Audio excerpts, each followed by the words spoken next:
Balikan natin ang ating mga karambulista at ang programang Karambola sa DWIZ. Nagbabalik ang Karambola. Kasama pa rin sa himpilan, Jonathan De La Cruz. Ako po si Trixie Cruz Angeles. Merong order si Presidente, in-extend niya yung suspension ng isabong operations. So, significant ito. Meron na siya. Meron na. And I'm glad because it settles the issue. Kasi, merong mga dumadahan-dahan. Ine-expect nila na matatapos na yung suspension ni Presidente, balik na naman tayo. Happy days are here again. Hindi po in-extend ni Presidente because what he calls, favorite term niya yung fundamentals eh. So sabi niya, ang tingin ko dyan is he sees na the fundamental safeguards are not yet in place. Okay? Kasi meron naman talagang, I understand there is a there is a working draft of the possible safeguards, the protocols. Kung ibabalik man lang yung isabong. Because, alam mo, Trixie, and I think alam din naman ng mga kababayan natin to. Sabong has always been part of our, it's cultural. You cannot stop it. Yan na. Bawat linggo nga, pupunta sa sabungan maraming tao eh. Kaya nga, di ba, sinasabi nila, kayo mga lalo na yung mga nasa mga probinsya, yan ang kanilang pastime eh. Pupunta doon, linggo, tsaka, nangyari lang na naging problema nung naging araw-araw na yun. So, there is in fact a Philippine Game Foul Commission. Yes. At nakalagay doon yung I understand, there was a draft, working draft. Kung paano kasi kaya naman nagalit ang taong bayan dyan sa isabong kasi naging 24/7 na at iyan na yan, viral, internet-based, etc. So, wala na. It was really such an addictive game na workout na yan. So, there was an effort na parang gawin yung horse racing. In other words, highly regulated. Ito lang, ang pagtaya ninyo, this number of hours, dito kayo tumaya, meron kayong off-track, kanyan, or whatever. Tapos within the kung mag-internet kayo, ito lang. After this, wala. Hindi kayo makakapag-connect, nothing will happen to you, etc. Tapos ito yung mga taxes, ito yung gagawin ninyo, etc. Dapat, heavily taxed siya. Heavily taxed siya. Ang problema nga is without the legal framework for this, hindi natin pwedeng i-impose kaagad yung mga ganyan na taxation. We can impose fees through PAGCOR. Fees. So, meron ng ganyang working draft. And I think it's time that they revisit that particular working draft and bring it to the attention of the President because ang mahirap dito, worst comes to worst, ang mangyayari dyan, magiging illegal yan. Talaga underground. Correct. Gusto ba natin Dumadahan-dahan na. It's appearing in some of the LGUs. Tingnan mo. Na, Sila na tumatrabaho. There's a study a few years ago na the easiest way to generate income nga for was through gambling. I mean, wag na natin i-sugarcoat. Andyan na yan eh. Whether you like it or not. Whether you like it or not. May entertainment city tayo, so it's kind of too late to get on your high horse about gambling. Ito kasi talaga, it's the fastest revenue generation. Let us be very frank about it. US, Europe, all of these countries, Canada, they have lotteries nga eh. Ano pa ba yun? Lottery, ano yun eh. But what we need to do is put in the necessary safeguards. At saka, one of those necessary safeguards kasi, one of the interests that the state has to protect, of course, is the safety of the state and of the people. Yes. And ito po ay maraming pwedeng mangyari through these gambling establishments. Number one is, of course, yung possible addictions. Yes. So we put in the social structures necessary to avoid that. The usual warnings, minimize, and then yung mga available na charitable institutions that can help deal with these sorts of addictions. And number three, we cannot allow one person or one corporation to become richer than the Philippines. Parang stronger than the government. Stronger than the state. Wala. Stronger than the state. Wala yan. Kasi that ensures the destruction of the state. Yes. So this happens in narco states. Yes. When the drug cartels are more powerful than government. There's no such thing as law enforcement anymore. Patay na tayo dyan. The security aspect of the whole thing will have to be looked into seriously. So this is beyond an issue of corruption. Kaya nga dapat binabantayan natin, actually any business endeavor, gambling or not, kailangan tinitignan natin na hindi nagkakaroon ng monopolies or duopolies in some cases. Monopolies, duopolies, and the fact that they can already, they become a state within a state. They are more powerful than the elected government. Some businesses imagine themselves so powerful na nadidiktahan nila even national lawmakers. Medyo mabigat yun. So, medyo mabigat talaga yon. So, kumbaga sa atin, it's not something that we should take lightly. Maganda nga that's why gusto ko yung push against the oligarchs that FM Senior actually started. He recognized the dangers na there was an entire class of people that were already unelected, unelected. Unelected class that is already taking over government by way of legal or legal means. Kasi yung tinitignan natin dito is, one, the possibility of these businesses or these gambling establishments going underground, which makes it harder to enforce. Put them up above ground and we address all of the safety issues. Yes, of course, we recognize that addiction is one of the biggest problems brought about by gambling, and we should establish safeguards against that. Yung mga because I know of entire families that had this problem. It's one of those evil things, but it's everything that we do is a balancing act. Always. Diba? Like, do we import or we don't import? Hindi, yung sigarilyo na lang. Maninigarilyo ba kayo or what? Ano bang gagawin natin yan? Yung tungkol sa alak, lahat. All of this, ang tawag nga natin doon, sin products. Ano pa ba itong gambling na ito? It's always a balancing act. In everything. There are good, with the good comes a lot of bad sometimes, and we have to deal with the excesses of that. And that is what you have a government for. That is what you have a government for. That is what you were supposed to be doing. To balance interest in your society. Kaya nga itong mindset na to, that we cannot allow, a lot of us, di ba, mahilig tayo na, sige, let's bring in more jobs, more businesses. And yes, of course, definitely we're going to do that. But part of the thing that we also have to be critical about is, ano ba ang nadadala ng mga big businesses na ito? Nalingat tayo sa tubig eh. Patay. Nalingat din tayo dun sa ibang mga utilities. The next is, resource extraction. Patay na tayo dyan. We need it, but we have to balance it out. Right now, walang balance yung mga mining. We need mining, there's no question. Pero yung export natin ng ore, yun na sinasabi needs natin. Some work. The use or misuse of our natural resources is essentially now a security issue. Yes. At this point in time. Sa totoo lang. Kasi, nagiging ano na yan, we are actually depriving the future generations of the fruits of that natural resource by the way we are handling these natural resources that we have, mining, forestry, etc., fisheries, all of those. We are depriving our own and our future generations of the possible fruits of this. Hindi natin inaalagaan ng mabuti itong mga ito, and then we are, yung sinasabi mga Trixie, we are giving into a class of people who are not actually acting like a pseudo-government already. Patay na tayo dito.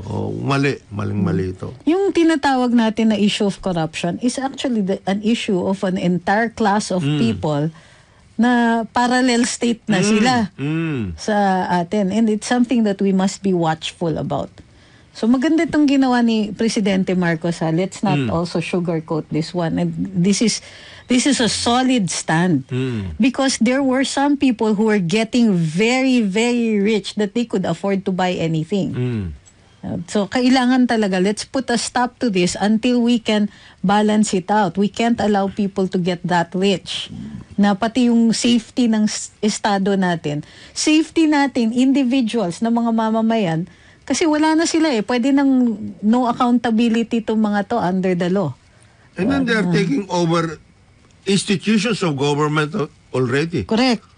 Sila na yung mga nandoon sa likod. Na nag-handle ng mga Sila yung nagpopondo ng mga candidacies ng ilang mga nakaupo sa ilan. Diba? Mga politiko na nakaupo. And of course, they get to dictate certain policies. Iilan lang naman dyan ang kayang mag-no. Iilan lang naman dyan yung, of course, pagka humindi ka, namimiligro na yung karir mo. Alam mo na. Yan na nga yung sinasabi natin na these are the telltale signs, kumbaga, of being a narco state. Where it may not be about drugs, it may be about some other kinds of activities, including the ones that are taking over our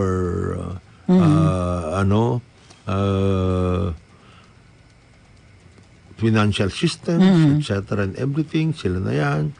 They're taking over a lot of things. Marami ito. Isa pa yan yung mga we have Entertainment City and we have, meron din sa Clark, di ba? Yung parang meron. na that should be part of our tourism push. Kasi meron, that's the entire tourism approach of, let's say, Macau, di ba? It's part of the Las Vegas na lang, Las Vegas. Vegas. We can, di ba? Pag ikaw, halimbawa, Pinoy, lahat o kaya Mexicano or some other, kung pumunta ka sa, America, one of the things that you will surely go to will be Las Vegas. And not just for the gambling. Yan. For a lot of things. Marami kang pwedeng gawin doon. Pero we have to, dapat merong mga basic na doctrines in any endeavors like this when we're trying to raise funds for the government. Yes. Number one is safeguards. Number two, we're not giving in to these parallel shadow governments. And yun talaga para sa tao, pupunta, like I want to see an increase in the social services. Healthcare, for example. Diba? Actually, we're already doing that. Yung sin taxes go to PhilHealth to supplement the PhilHealth fund. We can do so much more. We can actually put up entire hospitals if we know how to manage these funds, if we know how to raise money for the government. And there are lots na makakaligtaan natin that goes into private pockets. Yun ang problema natin.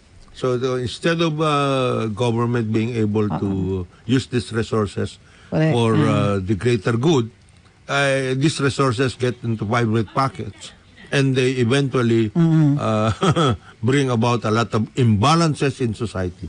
May isisingit ako na dito. Do you know the one thing that makes a nation strong? It's the recognition of its own culture and its history.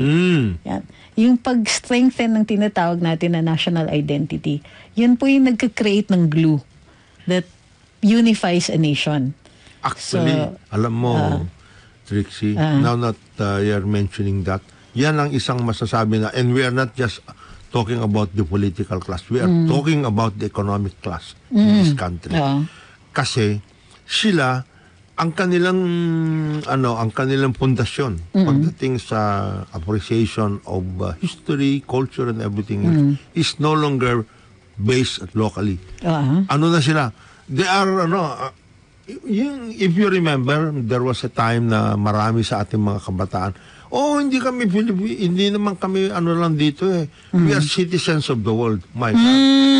You can be a citizen of the world only if you know that you are a Filipino first. Yes.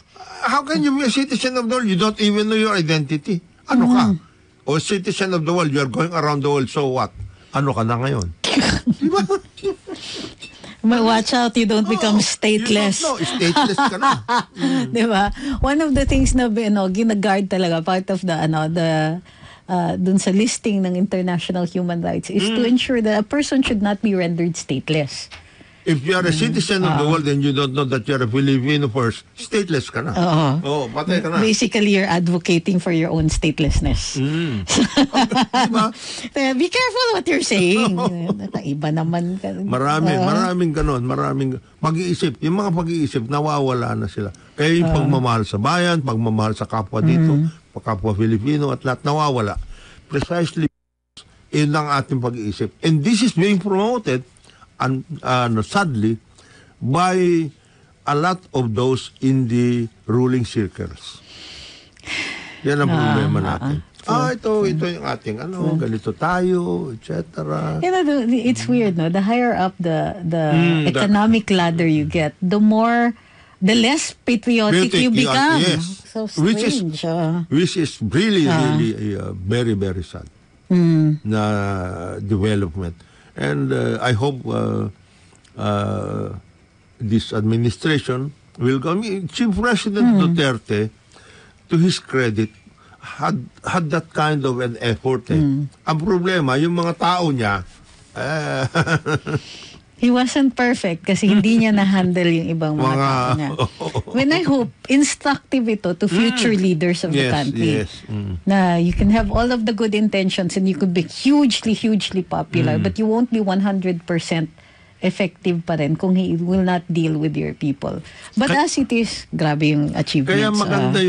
Kaya maganda yung debate tungkol sa And I hope this will eventually end in the introduction of ROTC. To her credit, Vice President Duterte is saying all the things that need to be said. Correct. About being attached to a particular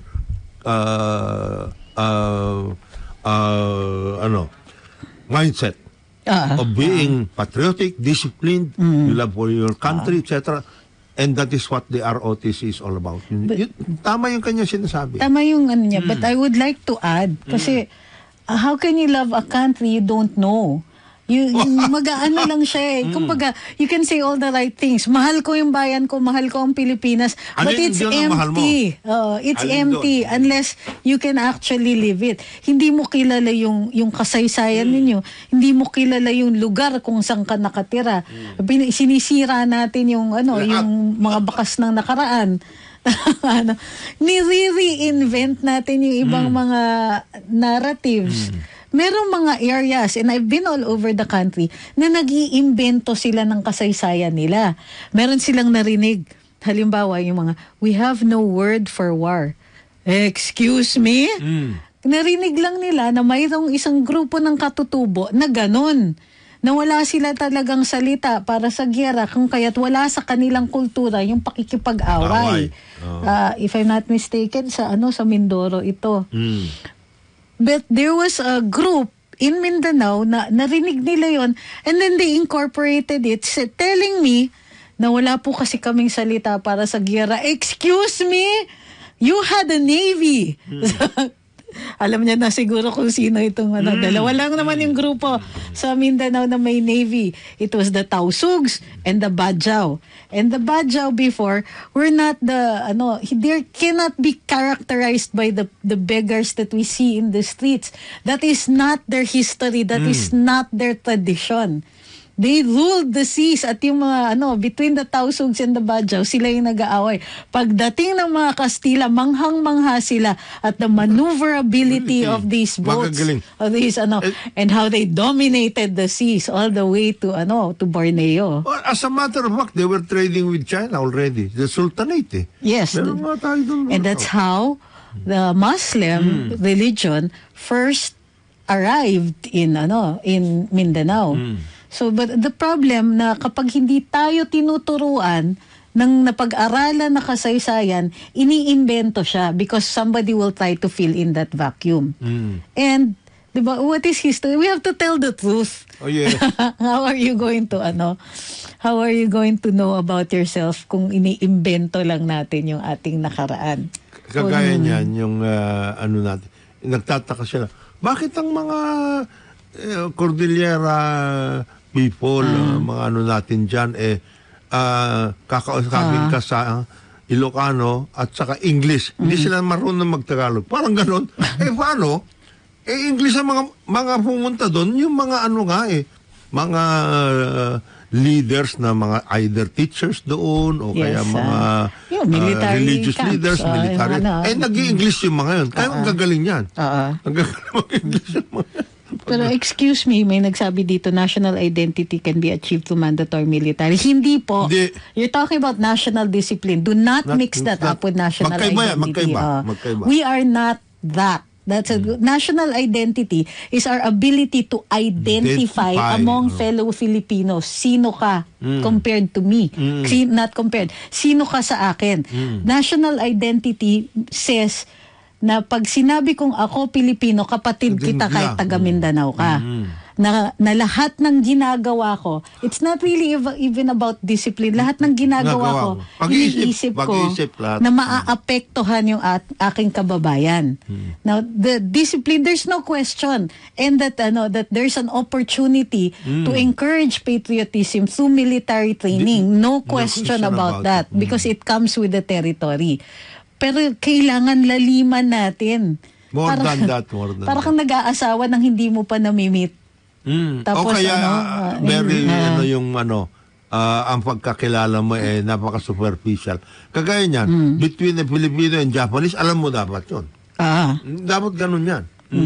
Alam mo kung paano ka. Sila, malalakas ang kanilang and they are very protective of their identity. Yun. Alam nila yan. Tignan niyo, lahat ng mga bayan na lumakas, inuna nila yung pag-establish nila ng kanilang national identity. Parang ganun yan Tingnan mo ang Korea. Sirang-sira sila after the war. Na to the point na ang daming na sunog, ang daming na eradicate na kanilang nakaraan. Same with us. Sino ba yan yung one of our anthropologists na he was with the National Museum at the time, Robert I forgot his last name. As in, Fox. They were, mga Amerikano to who loved the Philippines na and they stayed here forever. Robert Fox, yes. Padating na yung mga Hapon. So what they did was, tinago nila yung artifacts ng National Museum. Nilibing nila because there was nowhere to place it. Ang dami-dami nun. Na-save nila maski na paparo. Kahit paano may na-save sa atin. Although ang daming nasira. One of them was the box that contained the bones of Andres Bonifacio. Direct hit ang National Museum during the war. Doon sa mga amboy sa atin. Tandaan ninyo kung sinong nakasira ng Maynila, ha? Hindi yung mga Hapon. In open city tayo. Oo. Nung dineclare na open city tayo, MacArthur thought that it would save hindi magkakaroon ng scorched earth. Guess what? Yung mga inignore nila si MacArthur. Sino ba yung general ng Air Force dito? Binomba ng binomba ang Manila in the hopes na ma-eradicate nila yung mga Hapon who were going house to house, killing civilians. So, naiintindihan natin kung bakit. But, despite the destruction dun sa South Korea, hinanap nila yung what little evidence there was about their past and painstakingly recreate it constantly. Yung mga telenovela of the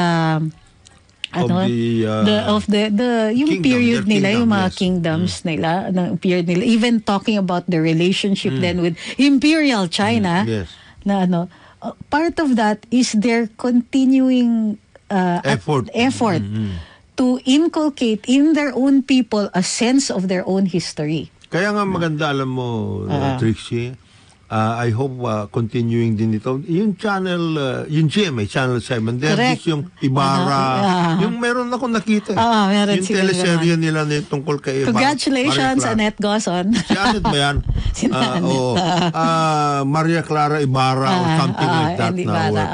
Pati yung mga gumawa ng mga pelikula. It's very creative. And it brings this back.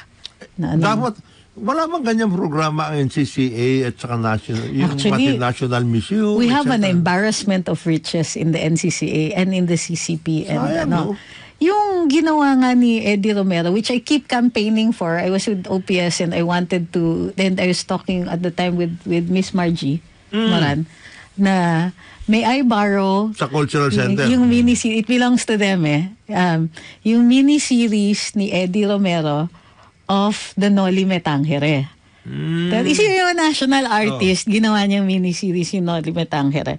I mean, of course, it's a little dated, pero maganda yung interpretation niya. Meron? Meron tayong It's existent. It's with the CCP. Why don't we, alam mo, dapat NCC and the Department of Tourism and of course Department of Education should work together on this thing. Kasi salim, di ba may mga ano tayo, mga schools, now that the schools are open, ang mga pinupunta, ano tayo, mayroon tayong field trip. Saan ka mag-field trip? Sa Glorieta. Mag-field trip kayo sa mga National Museum. Libre po ang National Museum if you want to visit. Para mag-ayos naman tayo ng mabuti. Baka mabigla kayo, malalaman ninyo na yung ibang mga balanghay natin were crossing the Pacific even before the Vikings were crossing the Atlantic. And in the same manner. Di ba? Akalain. Yung mga ganun. At we're also crossing to the other way, westward towards Africa.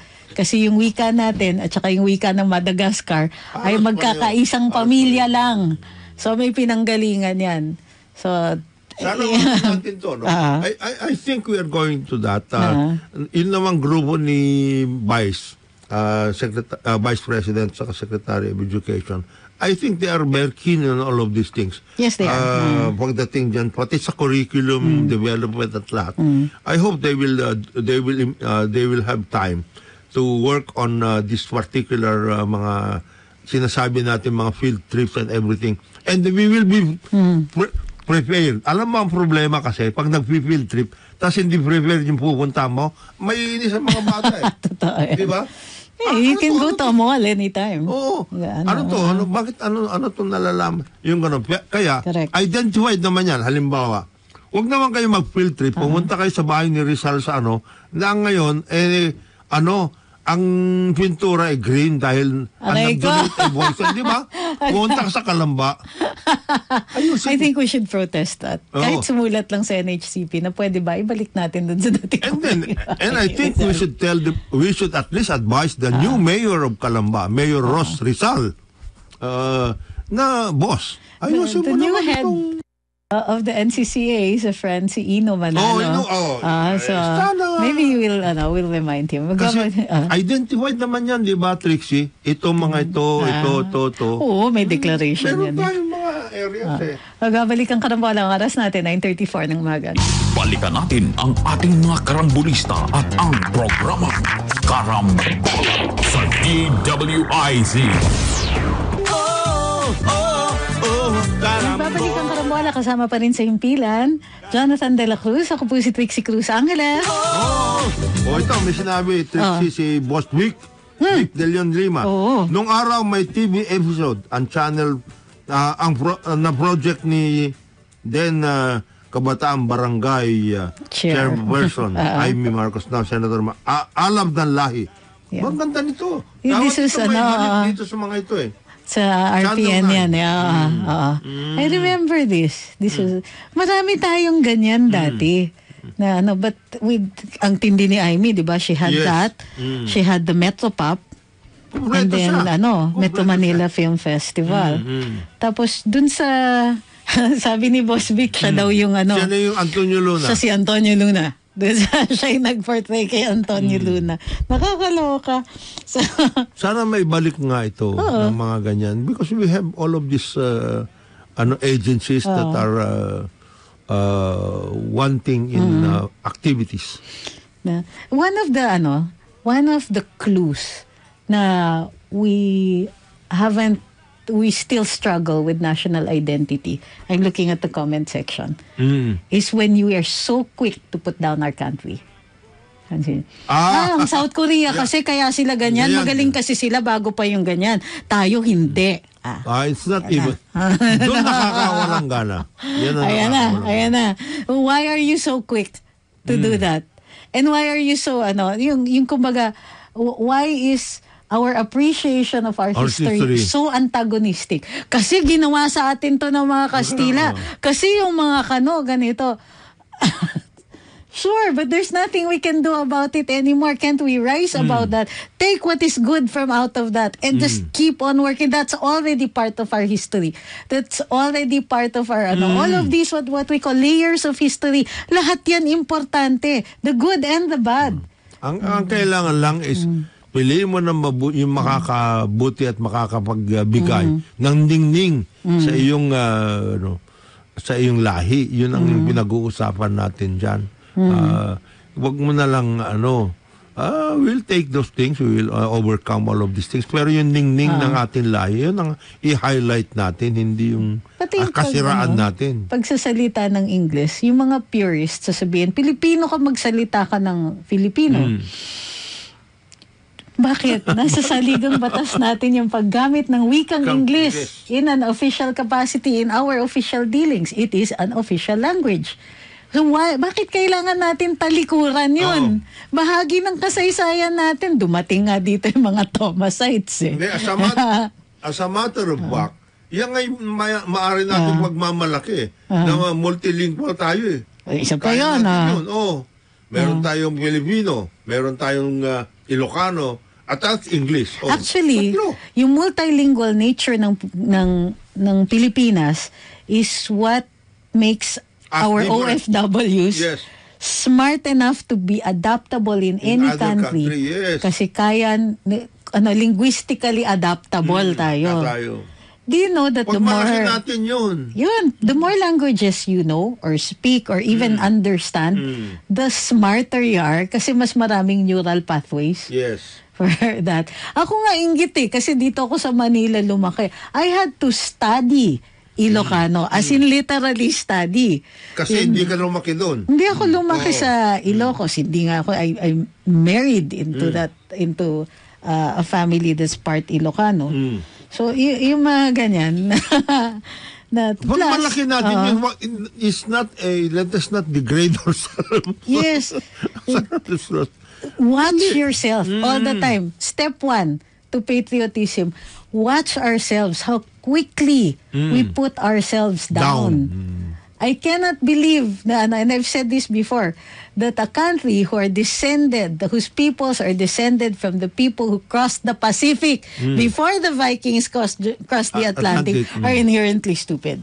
So, hindi ko tatanggapin yan. Hindi pwede yun. Hindi pwede yung gano'n. Or inherently corrupt or inherently broken. And please stop saying our, ano ba yun, broken culture? Or mga fraud. Merong ganyan na they are itong mga ito promote nila yan so that we will always look down at ourselves. Diba? We need to stop this. We need to arrest this. But although to be fair, mas improved na ngayon, and I find that that's yung adjustment ng mindset na yan is brought about by consistency sa education because we have cultural institutions now. Hindi pa complete yung transformation pero we are much saka less maganda yung angry at ourselves. Naging transition kasi si President Duterte tinaas niya yung pagtingin natin sa sarili natin. Tapos si President Marcos ngayon, BBM, is trying to work it over na ito. At saka laliman. Open to the world, to the world. Si Presidente, hindi, tayo, kaya natin. He defied international pressure, etc. By so doing, he was trying to suggest na tayo, ibang bayan tayo. We are our own. Hindi tayo pwedeng mag-succumb dyan sa mga European Parliament, etc. na yan. At ngayon, nilalaliman ni President. Sana lang yung mga kasama natin sa pamahalaan, nakikita nila yung ganon na ginagawa ni President BBM, na siya, gusto niyang laliman yung naumpisahan. That's it. Na gawin. Yes. So, andar-andar naman yung mga people tasked with this. Galaw niyo yung baso. Hindi namin kayo nakaramdaman. Gusto tama yung vision ni Presidente, maganda. We need to be able to carry it out. So, and I just wanted to say also that all of these removals and appointments and all that, I'd like to think that it's the president merely adjusting. Yes. Again, it's basically. Bigay niyo siya ng time. Give him some time. Hindi ba, yan, this is a marathon, this is a long haul. Yes, indeed, this is not a sprint. Tignan natin how things will work out. Also, pag binigay natin yung pasensya at saka yung time for him to adjust, for him to whip his people into shape, pwede natin siyang singilin. Oy, 2 taon na, 3 taon na, 4 na taon na, ano na nangyayari? Sabi niya nung una, adjustment yan. Pwede na natin silang singilin. Pero hindi fair. Na ngayon pa lang. Natutuyuan na tayo. Of course, every president needs some time to adjust. There are others who are can adjust faster than others. Pagbigyan na natin si Presidente BBM. He came from a grueling campaign. Sobrang sipag niya. I'd like to give him some time to take a deep breath, go uli. Yeah, tsaka you must understand the 30 from 86 to the present. That's a very, very long period of talagang struggle yan. Yes. Aside from the campaign was just the culmination of that struggle in a sense. There's also one thing I'd like to bring up kasi sabi ng DOST, ethanol from NIPA can replace LPG. Kailangan na natin i-develop yung ating mga sources of fuel. And our DOST hindi naman po nagkukulang. Yes. Ang kulang sa atin, investors.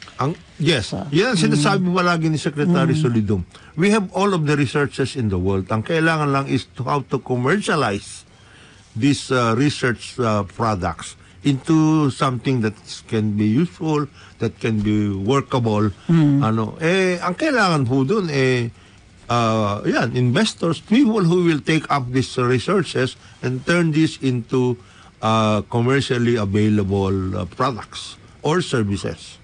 Marami doon. Pumunta nga kami sa DOST 3 weeks ago. And we found out, sabi nga ni Secretary Solidum, they have a lot of those things. They're already there.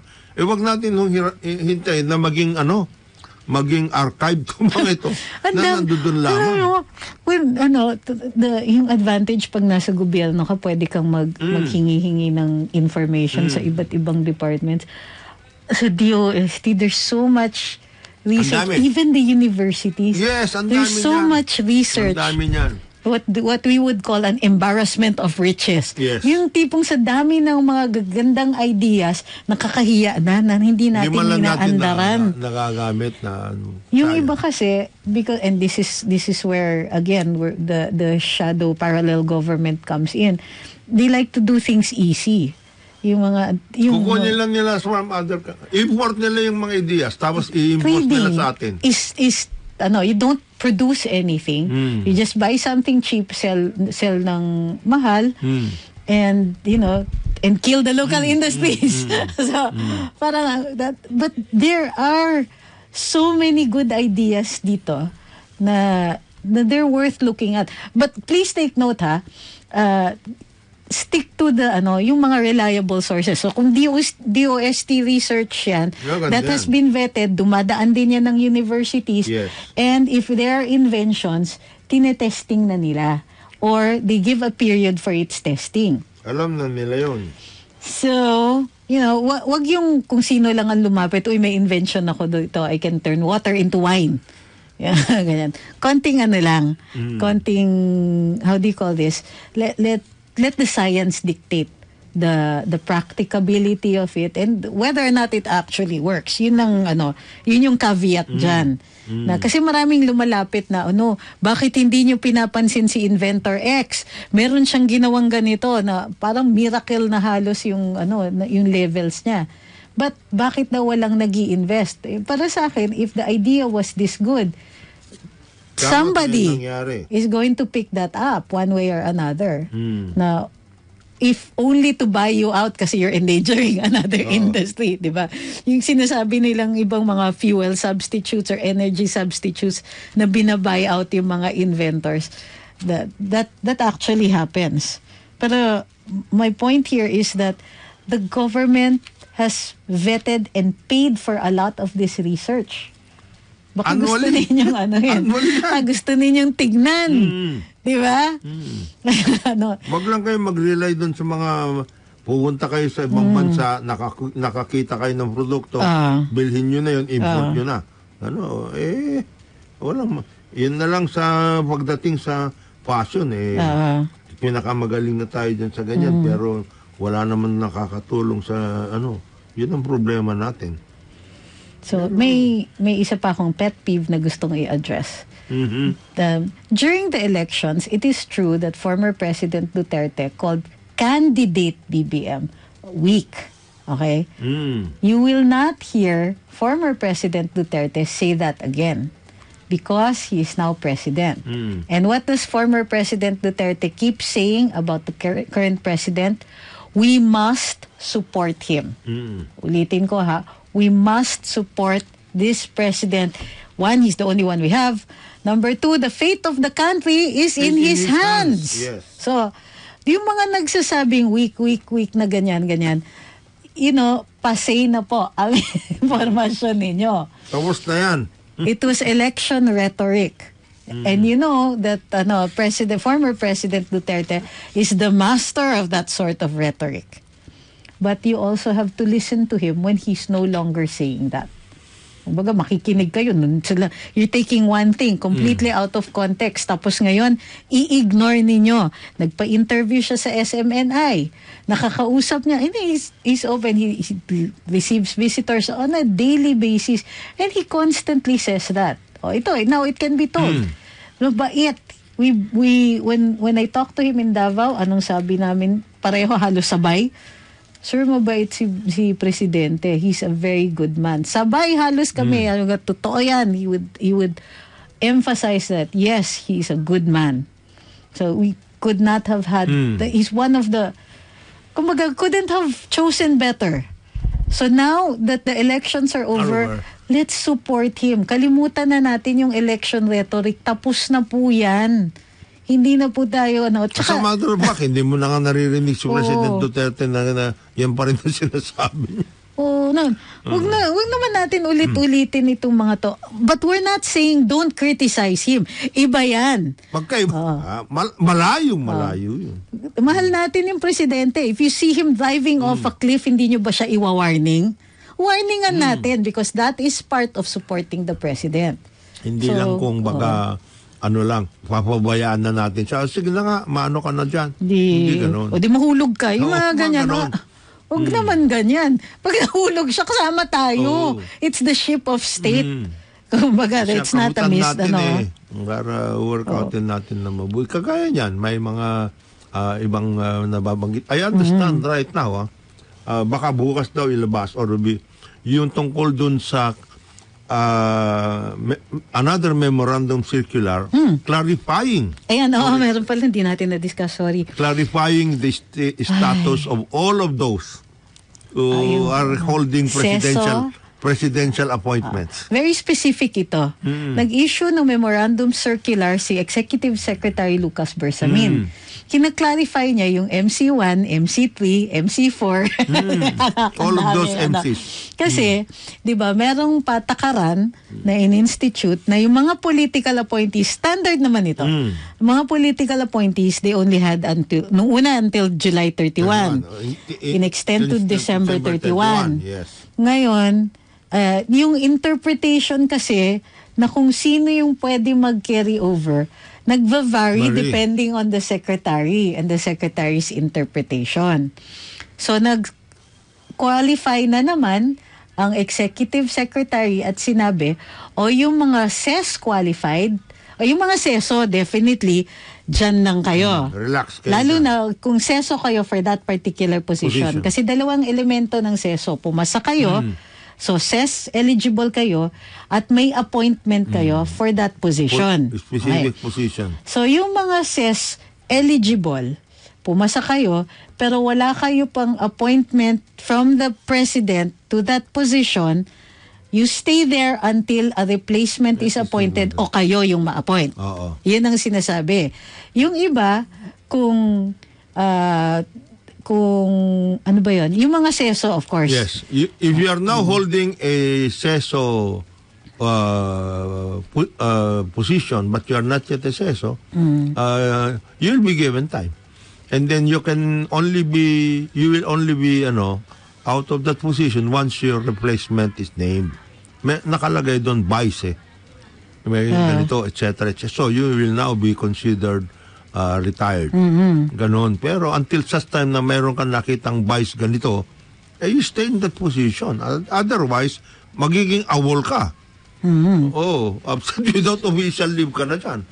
If you are holding that position and you did not report, all because misinterpret yung original MC, ay magproblema ka na. Correct. So I think they are going to clear that up properly.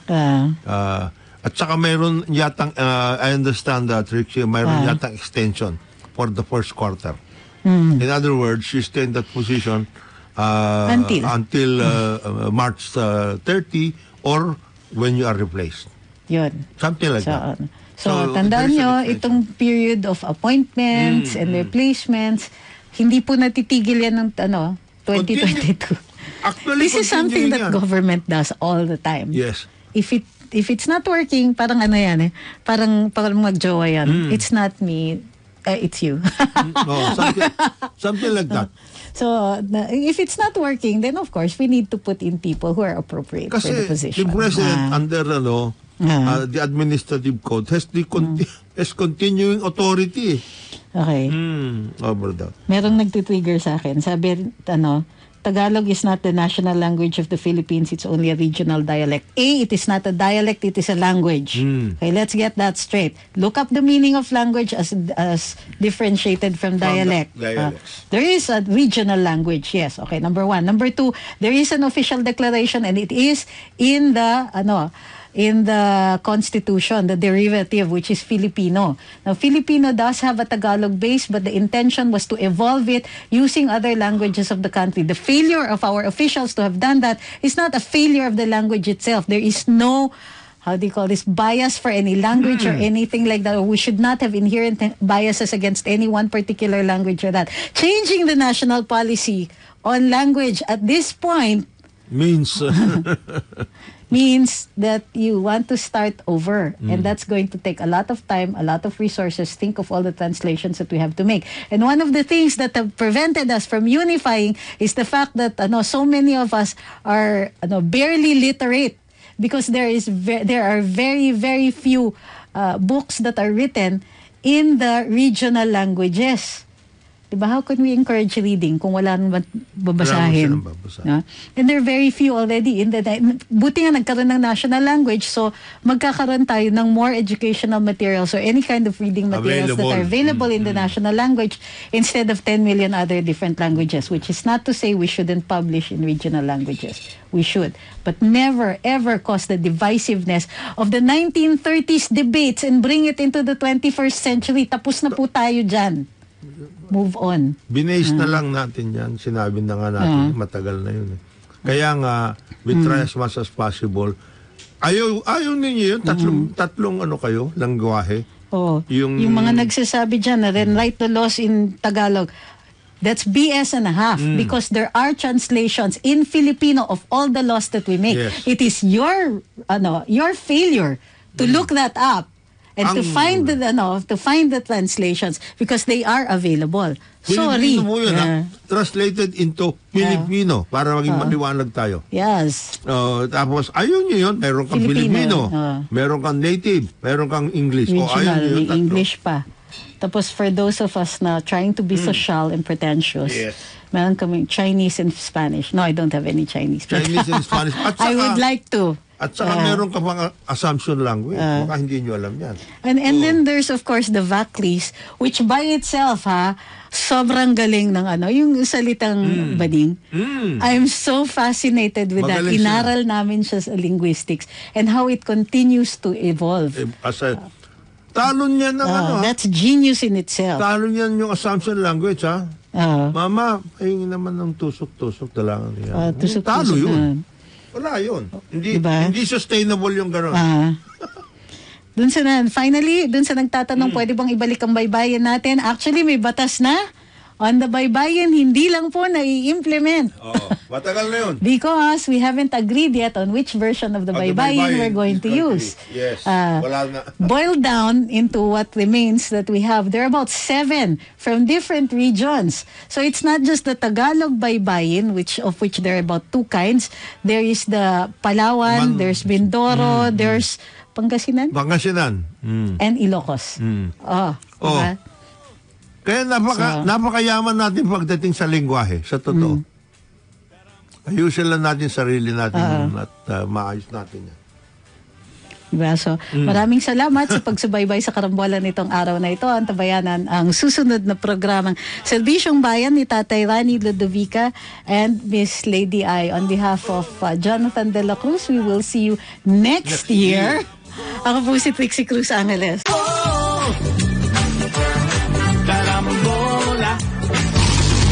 Sumainyo ang programang Karambola sa DWIZ. Hanggang sa muli, tayo'y magbabalik upang ihatid ang pagtalakay sa iba't ibang mga issue. Dito pa rin sa programang Karambola sa DWIZ.